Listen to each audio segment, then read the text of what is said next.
ஒரு சிறிய கிராமத்தில் ஆடுகளை மேய்த்துக் கொண்டிருந்த ஒரு சிறுவன் இருந்தான். தினமும் தனியாக இருப்பதால் அவனுக்கு மிகுந்த சலிப்பு ஏற்பட்டது. ஒரு நாள் அவன் திடீரென, "ஓநாய், ஓநாய், என் ஆடுகளை ஓநாய் தாக்குகிறது!" என்று கத்தினான். அதை கேட்டுக்கொண்டு கிராம மக்கள் அனைவரும் அவனை காப்பாற்ற ஓடி வந்தார்கள். ஆனால் அங்கே ஓநாய் எதுவும் இல்லை. சிறுவன் சிரித்தான். மக்கள் கோபத்துடன் திரும்பிச் சென்றார்கள்.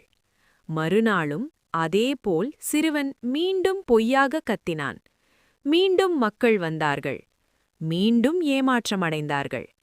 சில நாட்கள் கழித்து உண்மையிலேயே ஒரு ஓநாய் ஆடுகளை தாக்க வந்தது.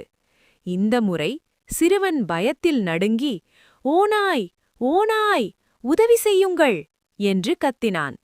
ஆனால் முன்பு பல முறை பொய் சொன்னதால் யாரும் அவனை நம்பவில்லை. யாரும் உதவிக்கு வரவில்லை. ஓநாய் பல ஆடுகளை தாக்கிச் சென்றது. சிறுவன் தன் தவறை உணர்ந்து மிகவும் வருந்தினான்.